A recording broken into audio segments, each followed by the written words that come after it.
Chapter 2, India's Foreign Policy. In the last chapter, we learnt the meaning of foreign policy and the factors that affect it. In this chapter, we are going to study the background and features of our foreign policy. India's foreign policy background. India's foreign policy has been influenced by the ideas of peace and tolerance which come from our ancient history. The Indian culture teaches us that the whole world is like a family, Vasudhaiva Kutumbakam. This is expressed through our foreign policy. The principles of international peace and understanding which emerged from India's freedom struggle have also influenced our foreign policy. On 15th August 1947, India got her independence. As an independent nation, it was necessary for India to decide her own foreign policy. However, the broad outline of the foreign policy had been decided in the pre-independence period itself. It included the following points. 1. Opposition to colonialism. 2. Cooperation with peace-loving nations. 3. Opposing any distinction on the basis of race or color. 4. Supporting the freedom struggles in other countries. 5. Striving to establish world peace. As the head of the interim government, Pandit Jawaharlal Nehru had given a speech on 7th September 1946 in which he had clearly stated the objectives of India's foreign policy. He stressed on the need to formulate an independent foreign policy, not falling prey to the pressures of the other nations. India's foreign policy, constitutional provisions. After gaining independence, India started formulating her own independent foreign policy. Protecting the independence of the nation and preserving our territorial integrity are the basic objectives of our foreign policy. Article 51 of the Directive Principles of the Constitution of India guides us about how we should conduct our international affairs and transactions. This article states the principles of our foreign policy. The following objectives are to be achieved through it. 1. To promote international peace and security. 2. To maintain just and honorable relations between nations. 3.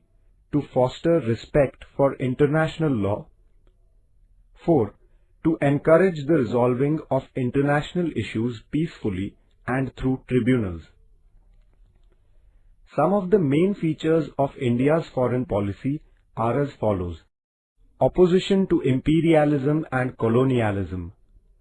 Imperialism means disrespect for the freedom and sovereignty of other nations. It also involves domination of the other countries in different ways to promote one's own national interest. Colonialism is also a kind of imperialism.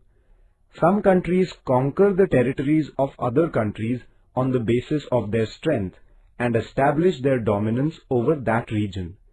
This is called colonialism. Opposition to colonialism and imperialism is a characteristic feature of India's foreign policy. Preserving international peace. India is committed to the principles of peace. India relies on the methods of negotiation and dialogue to resolve international issues. The nature of India's peaceful policy is constructive. The acceptance of a policy of peace does not mean being passive. Rather, it is a concrete endeavor at establishing peace in the world. The preservation of international peace is the core of India's foreign policy.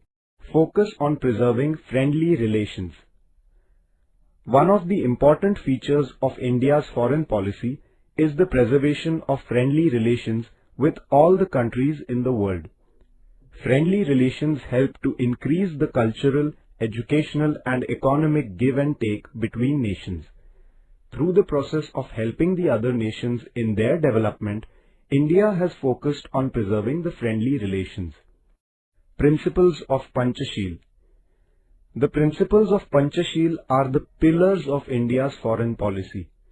It is a set of norms to resolve international issues through peaceful methods.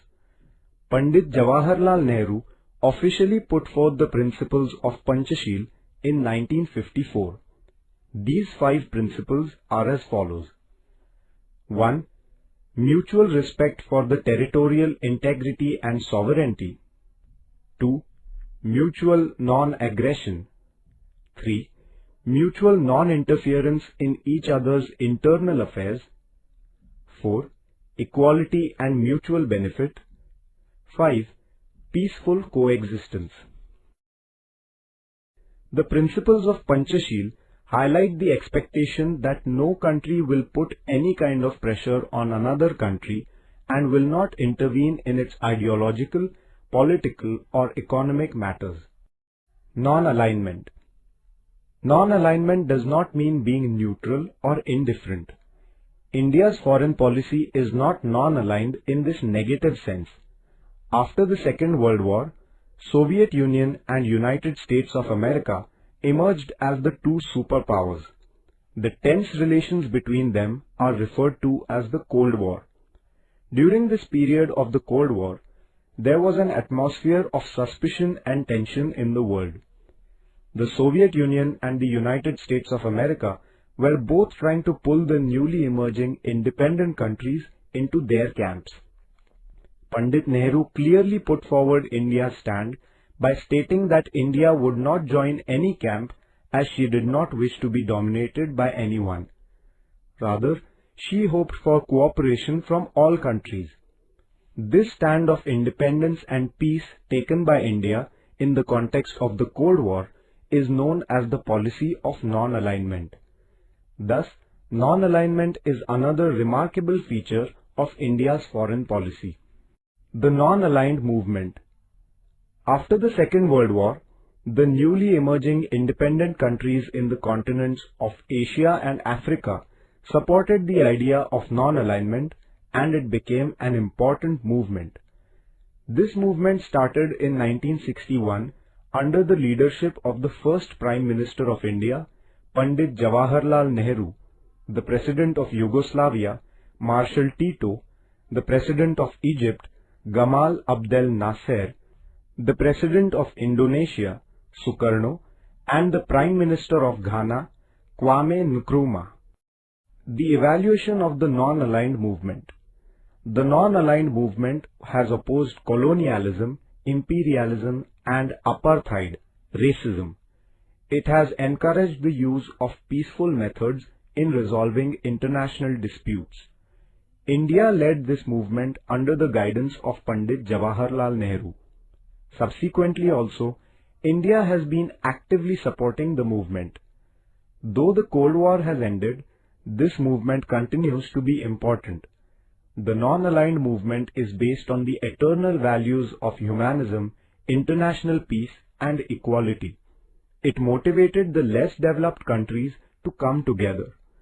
Also, it gave a new confidence to such countries to stand with dignity in international politics.